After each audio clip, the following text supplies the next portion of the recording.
원목사의 골목교회 5번째 시간입니다. 오늘은 개척교회 설교 이렇게 하라 15가지 한번 나누기를 원합니다. 솔직히 교회가 어떻게 부흥됩니까? 왜 부흥됩니까? 딱 하나를 꼽으라면 하나님 말씀, 즉 설교입니다. 교회는 하나님 말씀이 능력이 있고 하나님 말씀의 역사가 있고 하나님 말씀의 은혜가 있는 교회가 부흥되지 못한 교회는 하나도 없습니다. 반면에 아무리 조건, 환경, 많은 것들을 갖추고 있을지라도 생명의 양식인 하나님 말씀이 그 교회에서 온전히 설교되지 않는다면 그 교회는 조금 있으면 시들해지고 그만 사라질 것입니다. 개척교회 왜 부흥이 안 되는가? 개척교회 제일 중요한 것은 바로 목사님의 설교입니다. 오늘 한번 이 문제를 진지하게 나눠보려고 합니다. 우리 목사님들 정말 중요한 5번째 시간입니다. 한번 꼭 마음을 다해서 좀 약간의 시간 좀 있을지라도 걸릴지라도 한번 들어보시고 개척교회 이것을 적용하면은 아주 놀라운 역사가 반드시 일어납니다. 오늘 한번 나눠보기를 원합니다. 자, 개척교회 설교를 이렇게 하라. 저는 3년 정도 개척교회는 이런 설교 틀을 가져야 한다고 생각합니다. 이미 처음 개척하시는 분들은 이 설교대로 이 말씀을 좀 서로 나눌 때 잘 듣고 해봤으면 좋겠고요. 이미 개척교회를 이미 많이 해오셨던 분들, 그러나 아직 정체되고 있고 무엇인가 실마리, 부흥의 실마리나 건강한 교회 실마리를 찾지 못하신 분들은 오늘 꼭 이 제5번째 원목사의 골목교회 정말 잘 주의 있게 마음에 새기고 들어서 이렇게 하면 지금이라도 이렇게 3년 동안 하면 놀랍게 반드시 개척교회는 부흥됩니다. 첫 번째로 개척 3년 동안 자 지금부터 이렇게 해도 이렇게 하라는 것입니다. 3년 동안 최고의 제목이나 주제 설교를 하라. 저는 설교는 강해 설교해야 된다고 믿습니다. 저도 강해 설교를 합니다. 그러나 개척교회 3년은 강해 설교를 하면 안 됩니다. 왜냐하면 개척교회 3년은 토대를 구축하는 것입니다. 즉 한 나무를 기르는 것이 아니라 숲을 만드는 과정입니다. 이거를 목사님들이 모릅니다. 개척교회 강해 설교, 정말 탁월한 설교가 아니면 죄송합니다. 개척교회 강해 설교를 가지고는 부흥을 못합니다.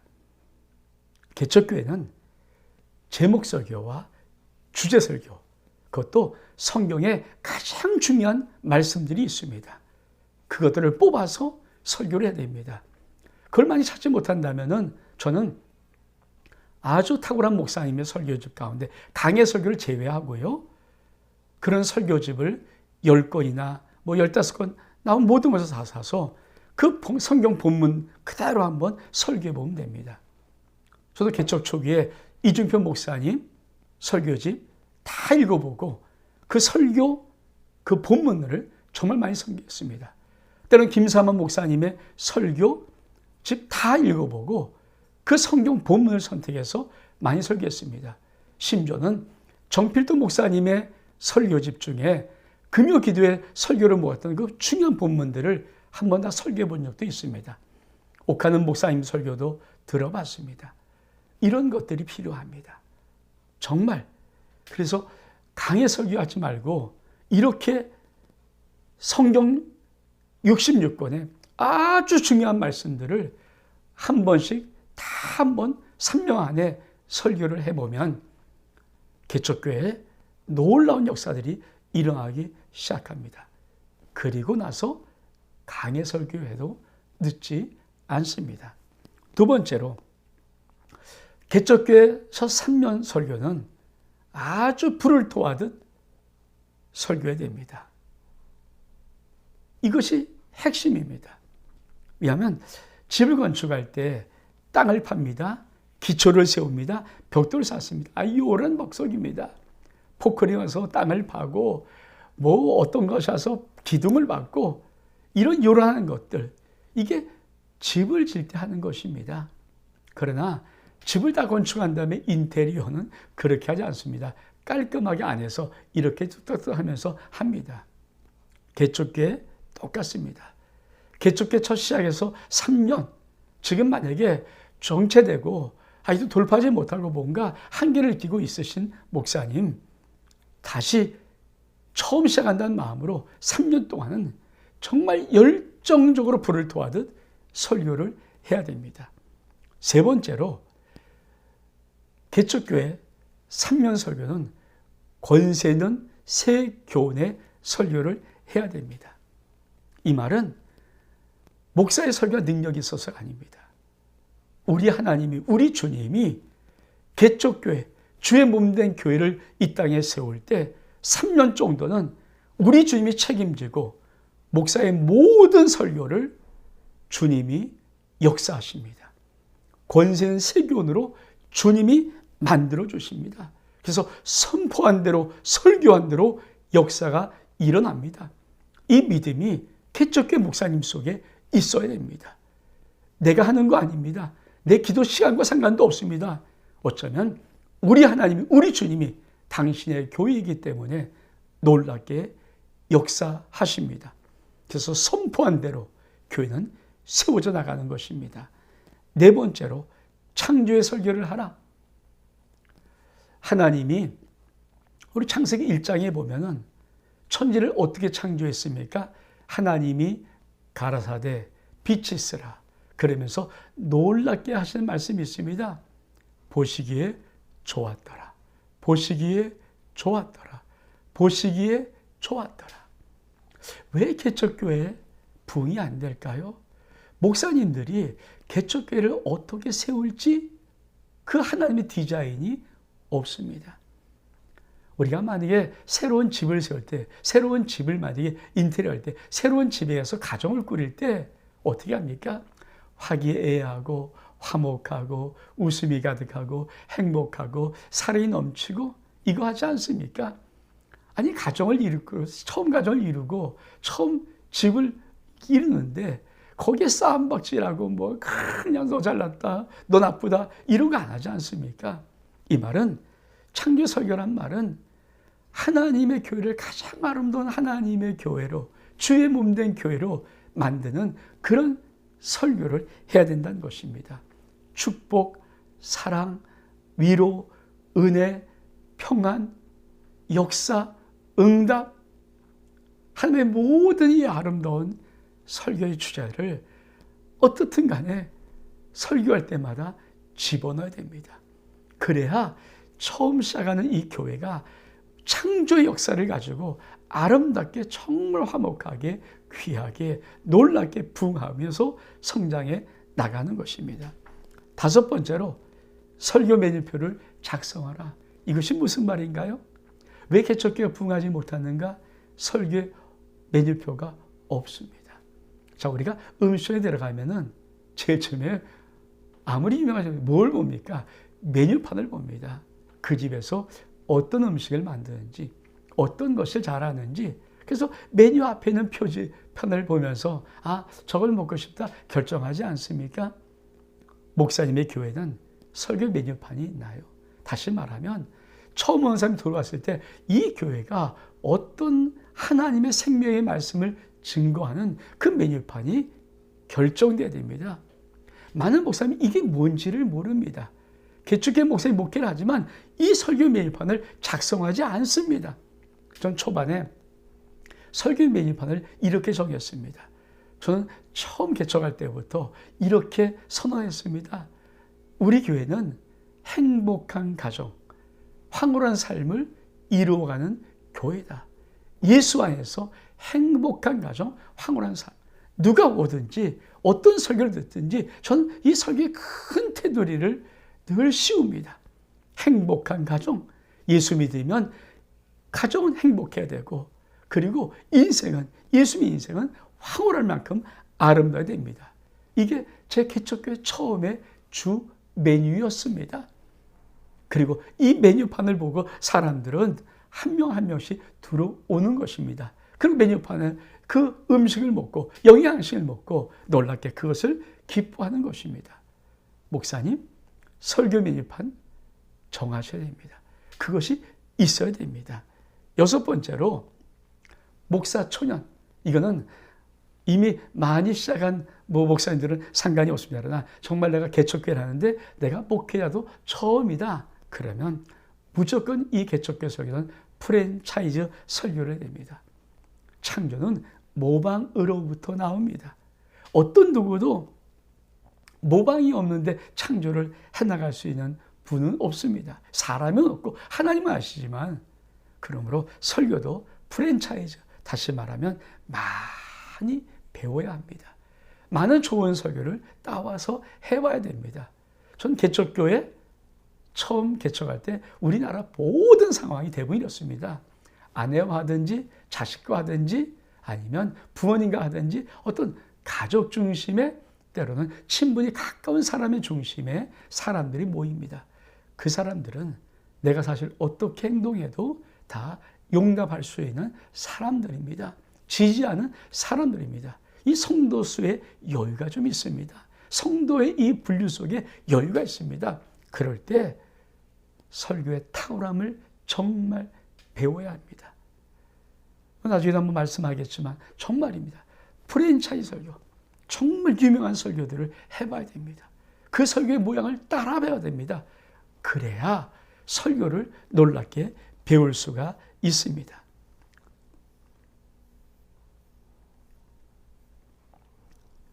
7번째로, 행동이네요. 7번째로, 개척교회 3년 동안은 주일 오전 설교와 주일 오후 설교를 확실하게 구분해야 됩니다.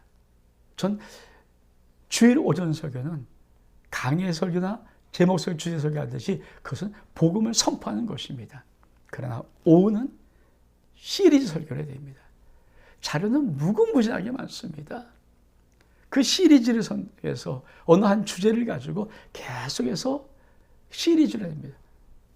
여러 가지 많은 주제를 가지고 얼마든지 할 수 있습니다. 이것을 꼭 알아야 합니다. 8번째로 수요 예배. 개척교회 설교 세팅을 할 때 3년 동안은 어떻게 할 것인가?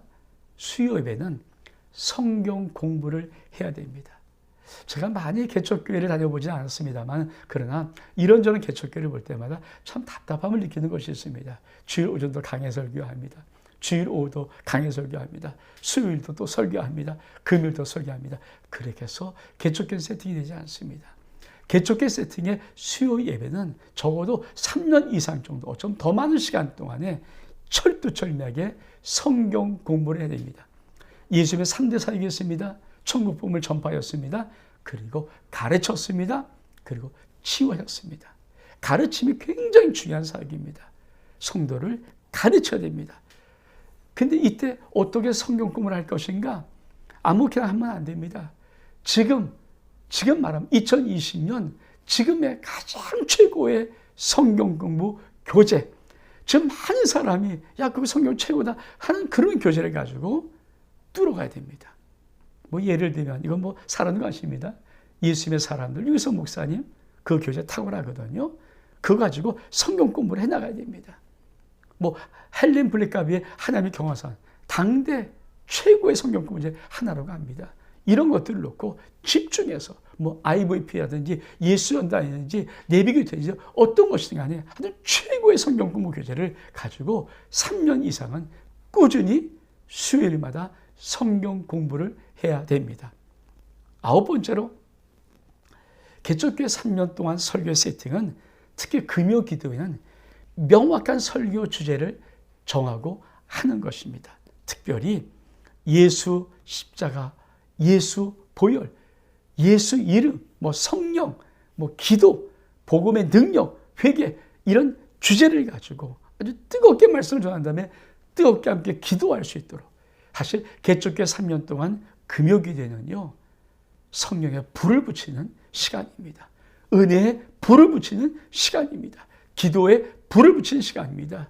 이때 설교를 정말 뜨거운 주제 갖고 하지 못하면은 기도의 불이나 성령의 불이 붙질 않습니다.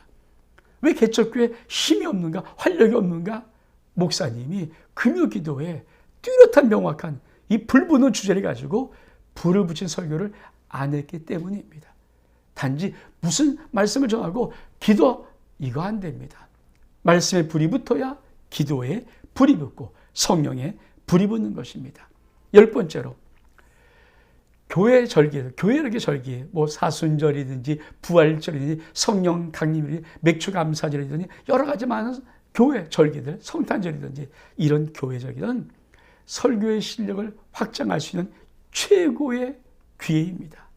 저는 개척교회 때 참 많이, 이때는 정말 멋있는 책 한 권, 스테디셀러나 베스트셀러들, 정말 믿음의 거장들이 쓴 그런 책 한 권을 완벽히 소화하고 그걸 교재로 만들어서 절기 때 아주 그 시간 동안에 많이 집중 세미나도 하고 집중 강의도 하고 설교도 했습니다. 그때 그 믿음의 거장들의, 당대 믿음의 최고의 거장들의 그 놀라운 말씀의 실력이 내 안에 들어오는 것입니다. 그래서 꼭 기억하십시오. 개척교회 3년 이상 시작하면서 3년 정도는 이 교회 절기들을 통해서 설교의 실력을 확장해야 우리의 목회의 실력이 나타나고, 그리고 개척교회는 부흥되기 시작합니다. 11번째로 새벽기도는 성경 역사를 한 장씩 한 장씩 하는 것이 최고입니다. 창세기 요한계시록까지 그냥 하는 것입니다. 이 새벽기도는 사실은 새벽기도 나오는 사람은 11조 교인이라고 하지 않습니까? 어차피 무슨 말해도 은혜 받기 나와하고 또 스스로 기도에 힘이 있는 분들입니다. 이럴 때는 목사님들이 성경 1189장을 한번 목회를 통해서 다 한번 섭렵할 수 있는 최고의 기회는 바로 새벽기도 시간에 성경 한 장씩을 강의하는 것입니다. 12번째로 새벽기도 설교를 통해서 하늘 설교를 배워야 합니다. 첫 번째로 새벽기도 준비 안 해야 됩니다. 왜 많은 분들이 설교를 그렇게 힘들게 어려울까가? 저도 설교가 힘들거나 아닙니다. 설교 힘들다고 어렵다는 것은 우리 생각입니다. 설교는 하나님이 우리에게 주신 감동대로 선포하면 성도들은 은혜가 됩니다. 새벽기도 하늘의 설교를 배워야 됩니다. 어떻게 배웁니까? 새벽 설교 작정하지 마십시오. 그러니까 준비하지 마십시오. 저는 새벽기도를 지금 수년 동안 엄청 오랫동안 이렇게 합니다. 내일 새벽기도할 설교 본문 이미 정해져 있으니까 한 장을 읽고 그냥 잡니다. 그러면 아침이라면 그 설교가 내 영속에서 계속 움직여서 묵상이 되어서 아침에 일어날 때 그 설교가 어떤 이미지나 어떤 단어나 어떤 느낌이나 어떤 말씀이나 어떤 제목이나 떠오르는 것이 있습니다. 뭐 안 떠오르면 상관없습니다. 그러면 다시 교회 가서 한 30분 전에 교회 가니까 말씀을 이렇게 다시 한번 읽어봅니다. 그리고 강단에 바로 씁니다. 그리고 입을 열어서 증거하기 시작합니다. 전 솔직히 정말 어떤 새벽 기도는 내가 어떻게 이런 설교를 하지? 어떻게 이런 걸 깨달을지 할 정도로 정말 놀라운 성령의 감동의 설교가 나타날 때도 많습니다. 김준기 목사님 이 설교를 했던 분이거든요. 은퇴하시고 돌아가신지 모르겠지만 저는 그분에게 이 설교를 배웠습니다. 13번째로 정말 가끔은 아주 깨놓고 표절하십시오. 저는 종종 그런 설교를 초안에 많이 했습니다. 이거 누구누구 설교입니다. 이거 깨놓고 표절해야 됩니다. 그래야 설교를 다양하게 배울 수 있습니다. 목사님들이 왜 개척교회 부흥이 안 되는가? 이 여기의 말씀을 생명의 말씀을 전하는 이 설교의 틀을 너무 고정적으로 빠르게 갖고 있기 때문에 그렇습니다. 때로는 정말 유명한 은혜 받은 설교 있다면 그 성경 본문을 그대로 가지고 내가 지금 어느 목사님의 은혜를 지난주에 받았습니다. 이 설교 그대로 하겠습니다 하고 선포해도 놀라운 역사가 일어납니다. 14번째로 예화를 절대 따로 준비하지 말기 바랍니다. 솔직히 목사님들이 설교를 제일 힘들어하는 이유가 뭐냐십니까? 적당한 예화가 세상에 없습니다. 설교 본문을 이미 다 결정해 놨는데, 설교의 모든 틀도 구성해 놨는데, 이미 대지작 뽑아놓고 다 알겠는데, 아니, 거기에 예화를 적당히, 이세양 예화를 집어넣으려는데, 이게 찾기가 그렇게 만만치 않습니다. 저도 초반에 얼마큼 많이 헤맨지 모릅니다. 예화집은 이 책 봐도 안 되고, 저 책 봐도 한 권, 두 권, 몇 권을 봐도 마땅한 예화 없습니다. 맞습니다. 예화 절대 따로 준비하지 마십시오. 그러면 설교가 너무 자연스럽습니다. 그냥 일어나서 주님이 주시지 않으면 안 하면 되고, 예화 안 하면 되지 않습니까? 말씀만 갖고도 충분히 그 설교도 할 수 있는데, 만약에 주님한테 감동 주시면 그 예화 하면 됩니다. 성령의 감동에 맡기면 됩니다. 15번째로 마지막으로 설교할 때 하늘의 배우가 되기를 축복합니다. 다시 말하면 말씀대로 연기하기로 합니다. 사실 그렇잖아요. 하나님이 지금 탄식하며 울고 계시다면, 목사도 탄식하며 울고 있는 설교를 해야 되죠. 하나님이 웃고 계시다면 웃고 있는 설교를 해야 되죠. 하나님의 사랑으로 지금 말씀하시다면 사랑으로 품어서 설교를 하셔야 되죠. 다시 말하면 말씀이 어떻게 증거하고 있는 그것을 내가 하나님의 연기자가 되어서, 하늘의 연기자가 되어서 설교를 해야, 놀라운 것은 설교가 어느 고정된 한 틀에 정지하지 않습니다. 다양한, 왜 성도들이 드라마를 보는지 아십니까? 드라마가 재미있기 때문입니다. 왜 재미있습니까? 연기를 하기 때문에 그렇습니다. 울고 통곡하고 웃고 막 화내고, 이런 연기의 다양성이 성도들의 그 모든 감정으로 다 들어오는데, 설교 목사님은 다 똑같습니다. 똑같은 모습에, 똑같은 언사에, 똑같은 얼굴에, 똑같은 모양에, 똑같은 모든 표정에 어떻게 해야 됩니까? 저는 그래서 설교할 때 하늘의 배우 되기를 원합니다. 이런 15가지를 잘 한번 들어보시고, 다시 한번 또 들어보시고, 잘 마음에 새겨서 개척교회 3년 정도, 이미 개척교회라고 좀 정체됐다면 다시 오늘부터 3년 이 설교대로 하면 개척교회 반드시 변화가 일어나고 부흥되기 시작합니다. 원목사의 골목교회 5번째 시간 여기서 마치겠습니다. 샬롬, 하나님의 평강이 여러분 모두에게 충만히 임하기를 주의 이름으로 축복합니다.